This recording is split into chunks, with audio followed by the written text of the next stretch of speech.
All right, good morning, everybody. We'll get this rolling.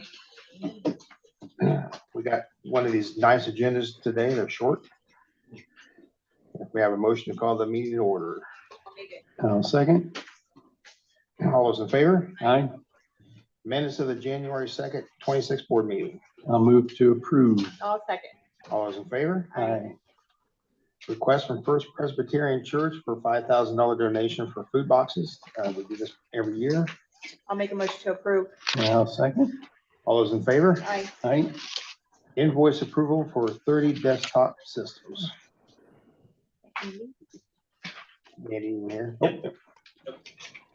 I know we know about it, but I'll let him say it aloud so the courier can hear about it. Sure.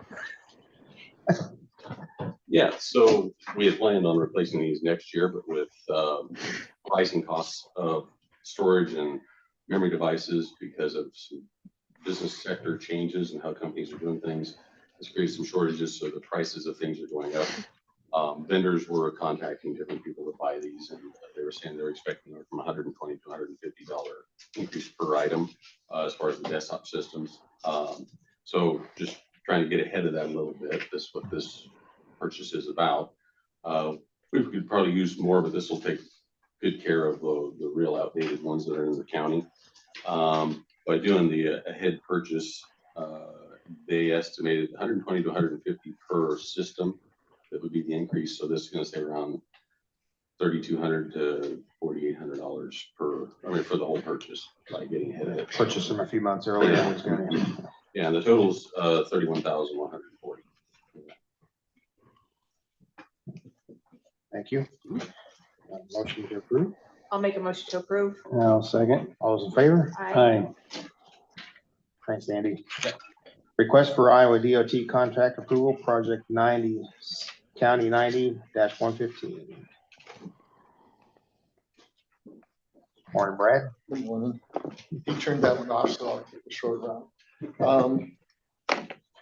This is for our two projects on T61 Wapello Monroe County Road, north of Blakesburg to 34, and then also the Kirkville Road from 63 up to South City limits of town.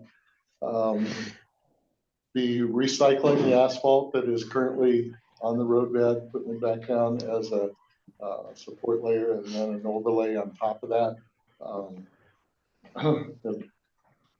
The process is such a help to deter reflection of underlying pavement problems, make the overlay last longer. So North Asphalt was the low bidder on this, came in approximately at our estimated cost.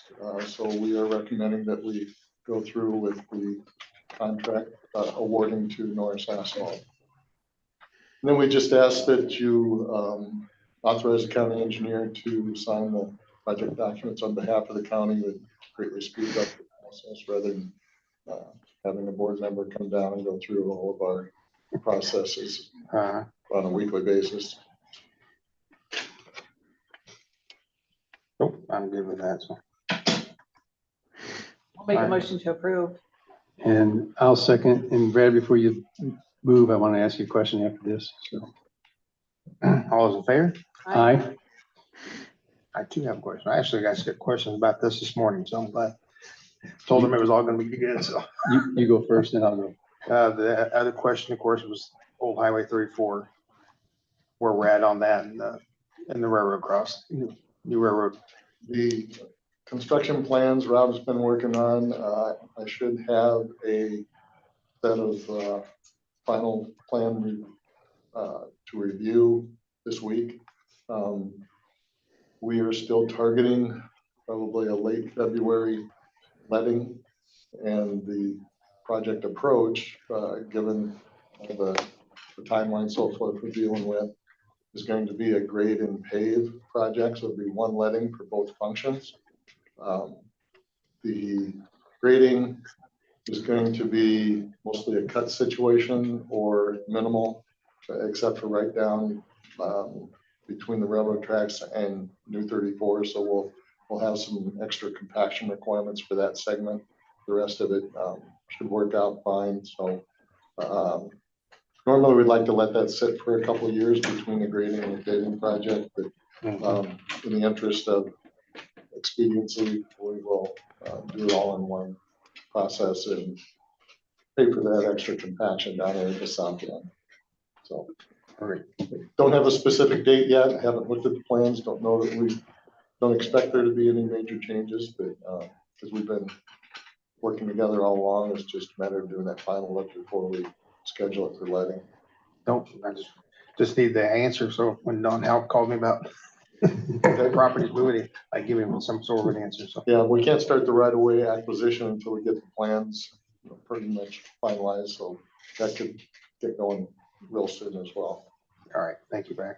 And then my question actually kind of matches his. We talked the other day about the 87th Street project as far as the upgrade and the improvements.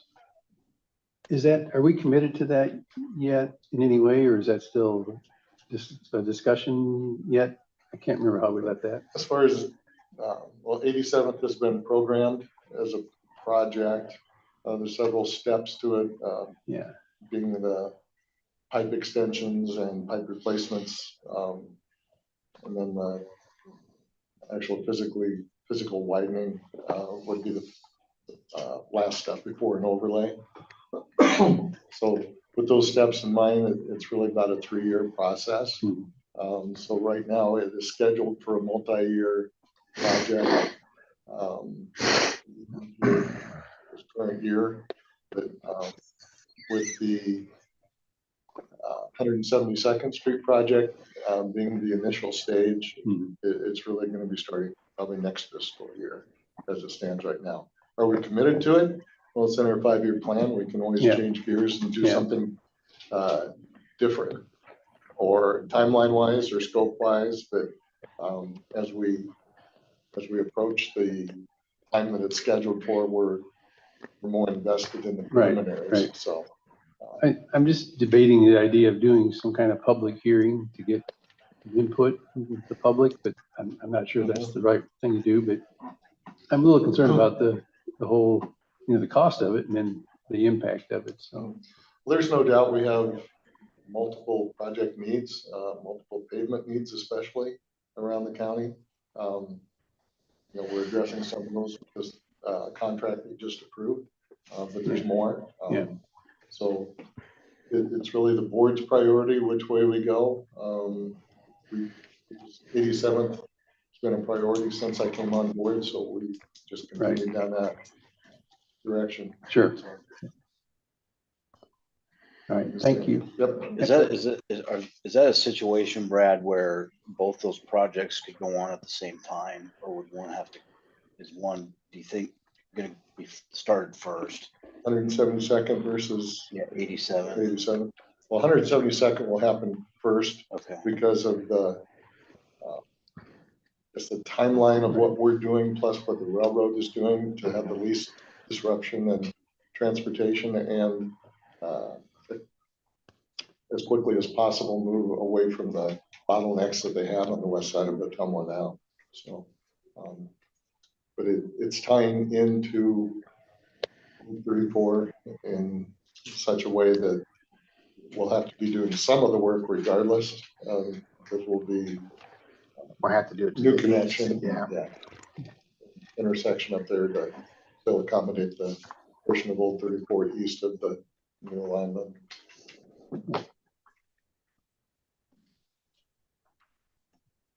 Anything else, Chad? No. Okay.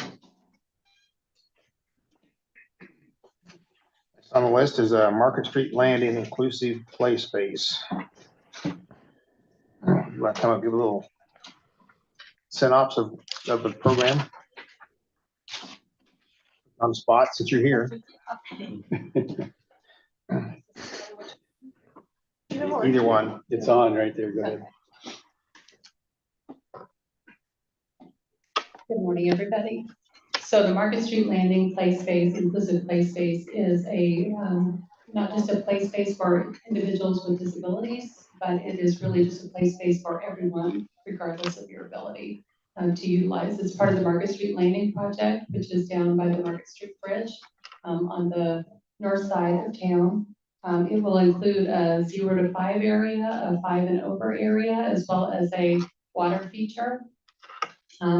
It will be enclosed with fully fenced around the play space, in addition to more fencing along the railroad tracks so that it's secure and safe. It'll be tied in with safety security cameras with the police department. It will also be integrated with our trail system. We have visited many of these throughout the state. They are a economic driver for communities. They bring people in from all over. We don't have any inclusive play equipment for people with any kind of accessibility or disabilities in our community as of yet. So this will be something that will be brand new for our community. We're raising money for the project, which is $3.5 million. We've raised about 3.2 so far. We need to match a grant from the state, which is $1.4 million from a Destination Iowa fund. So we're getting very, very close at this point. We've asked the supervisors in a previous meeting for a $75,000 donation to the project. Thank you. Questions, Chad? You probably heard about this before, haven't you? Yeah, I thought it was a good idea because we got to see improvements in the scenery. The Market Street area is improving. There's lots of plans for they're getting rid of the whole parking lot in the future over on the other side, on the west side. So yeah, the Market Street Landing project in total has been, the Gateway Arch has been put up. We've moved the skate park and built a new all wheels park in Sycamore Park area to move this out, but it will make the riverfront a vibrant, animated space for people to enjoy. in walking distance from Bridgeview. Mhm.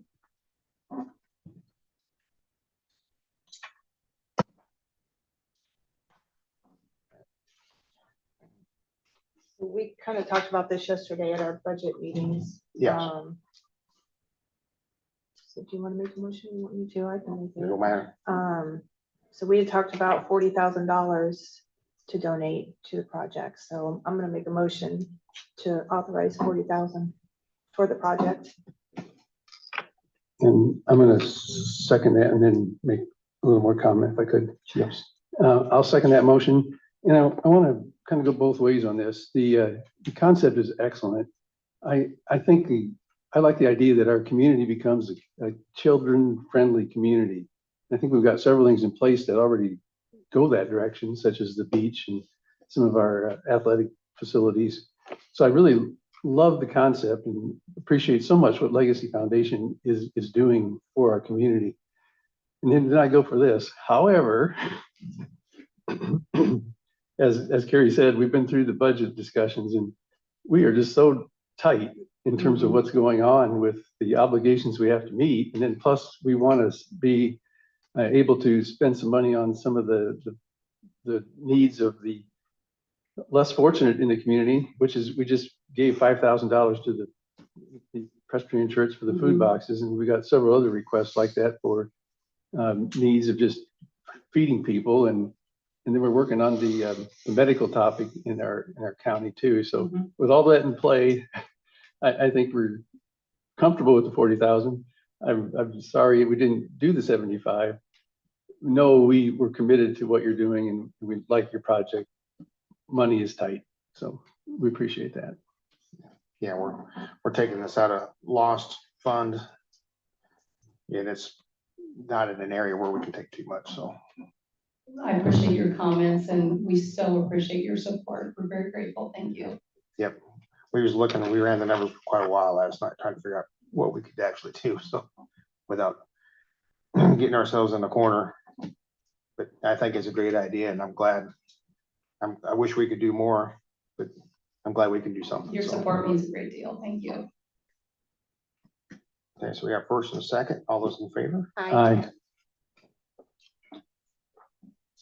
Soap Creek Watershed Management Authority. I think that's yours, Brian. Yes, this is. Thank you again. I'm on the board for Soap Creek, and I'm actually serving as the treasurer for the board. This is the district that includes 4 counties. Soap Creek is in the southern part of our county. And every year we ask, as a Soap Creek district, to all the supervisors in those counties for a contribution. Our portion is 6,320. Just to kind of give you an update on what that is, there's about 140 improvements on that creek. And those result in the ability for the farmland to be farmed in a more significant way than if it didn't exist. And I think it also helps us when it comes to some of the bridges that we have over the Soap Creek. This has been in place for like 30, 40 years now, as far as the project. It was funded by federal funds initially. We're at a point where there's going to be some significant improvements needed to the structures, and those are the responsibility of the management authority to do, which is based on the contract that they agreed to back in the day. And so we're finding ourselves in a position where we need some maintenance to those structures. This amount results in a total of $32,000 per year from the 4 counties, which we use to just do some basic maintenance of the structures. However, we're getting to the point where some of the pipes need to be replaced, which those are going to be approximately $30,000 per structure. And there's probably about 100 structures that needed attention. So that's about a $3 million project. We're hoping that doesn't come back to the counties. We're hoping to actually get some federal assistance for that, since the federal government actually did the project initially. So we're going to be working on that.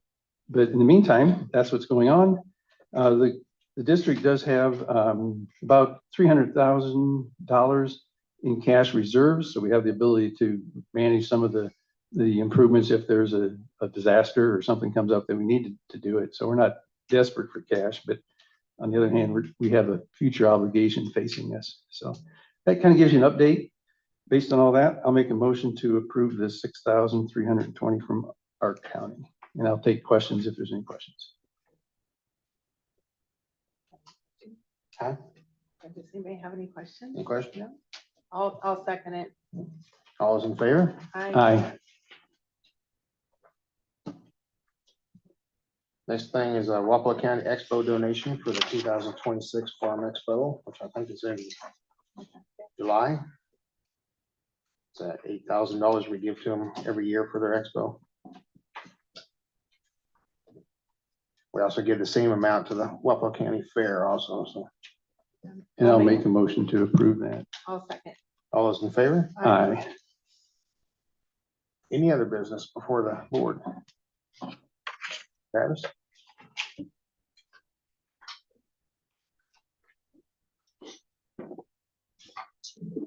I'm just gonna, mine's more informative, to kind of stuff to be on the lookout for. I'm on the legislative committee for the Iowa State Association of Assessors this year, so we've kind of started having our legislative meetings weekly.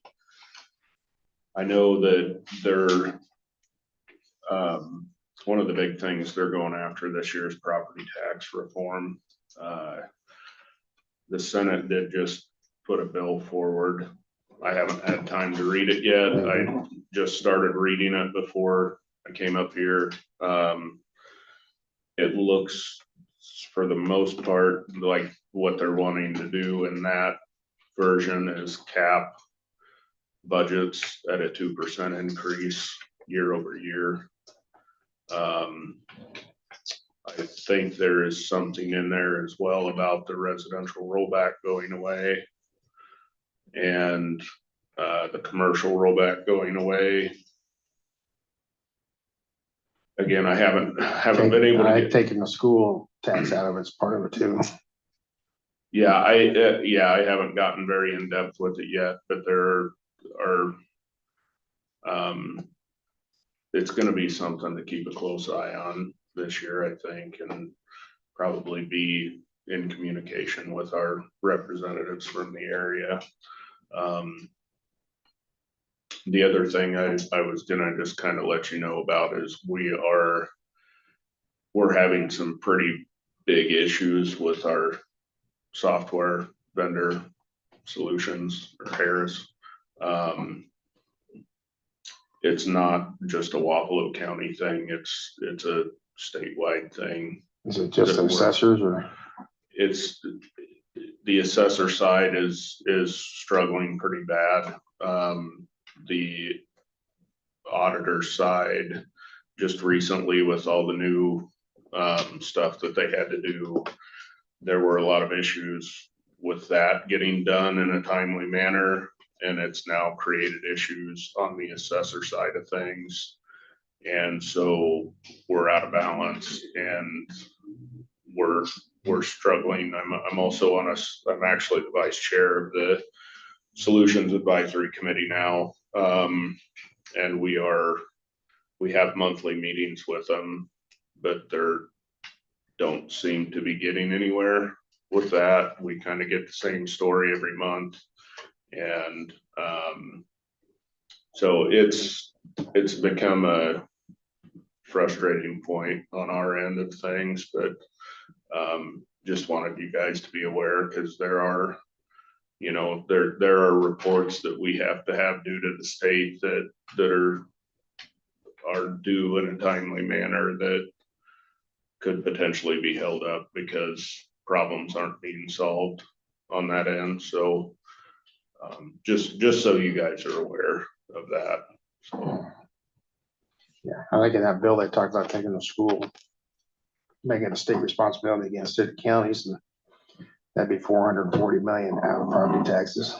and I don't know, I did hear, or I believe I heard something about there being a 50% homestead credit, which I don't know whether that's true or not. That was just something I heard, which if that were the case and they get rid of the rollback, that's going to greatly impact rental properties. Property taxes would probably go up a lot on rental properties because there would be no homestead available for those. And if they get rid of the rollback, that would be a substantial increase for them as well. Yeah, I'm assuming here we have a meeting with the state in a couple weeks, and I know that's gonna be a hot topic, so. I guess Travis is, since Andy's here, Andy, you're awareness of what's going on, is that correct? First time hearing of it. Okay, It's nothing Andy could solve. It's not a local issue with anything. It is strictly software programming and issues with them not getting our problems fixed in a Right. timely manner. It's absolutely nothing that could be done here. And that's why we're It's our corporate. hands are tied on it, so. well, but still Andy's involved with that, and Andy has a network of people, so I think his awareness is vital to helping possibly come up with a solution, so. Yeah, have him message other IT guys in the county and see if the process Yeah, that's is my going. point. I say, Yep. If Yeah, you, I Andy, can enter into this, that'd be great. Sure, I can touch base with them on that. Yeah, with Travis. ISAC IT guys. Did they say anything? And I haven't seen that bill yet. I haven't looked at it. I know the state Democrats came out with one where they wanted to freeze property taxes for seniors. Is that in that bill? I'm not sure about that. It's pretty big. Yeah, it's pretty- it's pretty thick. I haven't gone through it all, so. It's 104 pages and I'm literally on page 2, I think. So I just opened it before I came up here, so. Sounds like a Chat GPT thing. Yeah, well, and the way they word them is just very Just outdated in legalese. my opinion. All right, I told Tom last night that he has to be interested to see what they snuck in, 50, 60 pages back when you get bored reading it. Yeah, I just didn't know if the two parties had agreed on certain parameters of property tax, if that was one of the, So far, it sounds a lot like the one they proposed a year or two ago, where they are looking at doing a statewide sales tax to pay for the schools, and put that 440 million out of property tax. from what I have heard through our meetings, it sounds like the House has their idea of what they would like to do. The Senate has their idea of what they would like to do, and the governor has her idea of what she would like to do. So to answer your question, no, I don't think they have really. Any continuity? Yeah, I'm not sure that they've really talked amongst themselves to try and get something that everybody would like, but I don't know that for sure, obviously.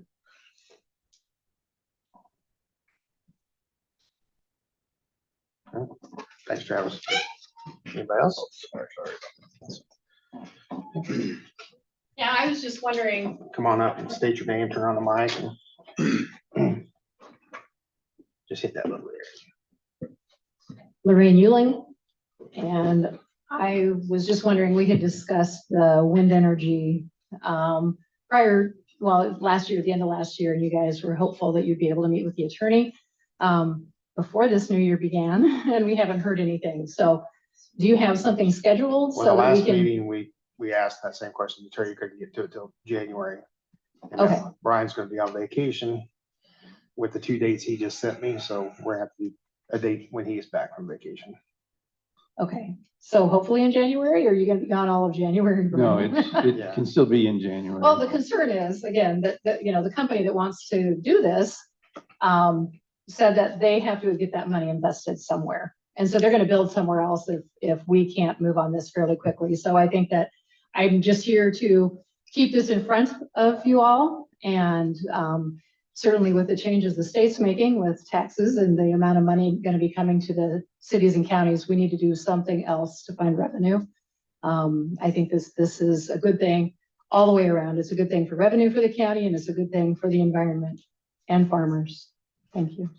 Will you let us know? Will that be published when Yeah, you're gonna it'll have be this? Open It'll be meeting. an open meeting when we get it set, so. All right, thank you. And in the meantime, we're not doing nothing. We're Okay. continuing to do research on the project. And just recently, I looked at a video presentation from the Des Moines County about their process of going through the same thing we're going through. And it was very helpful and interesting to do that. So then the other thing I just had happen to me that where I grew up in central Illinois and surrounding our farm, there's wind turbines all over the place.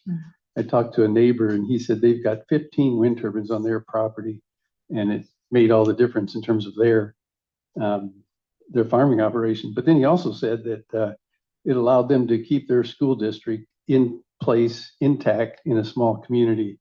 So yes, we're still thinking about it and researching it. So hopefully soon. Okay, thank you. Des Moines County passed their ordinance. Did you know that? I guess I didn't. Yeah, they passed it on a 2-to-1 vote last week, I think. Oh, really? Yeah, they had a lot of people there, and there was some good, for and against, but Sure. they did end up passing it. Thanks for that information. I'm going to try to get a copy of that ordinance so we can take a look at it. Thank you. Anything else? All right, we'll call for a motion to adjourn then. I'll make it. I'll second. All those in favor? All right. Aye. Willie, don't run off. Oh,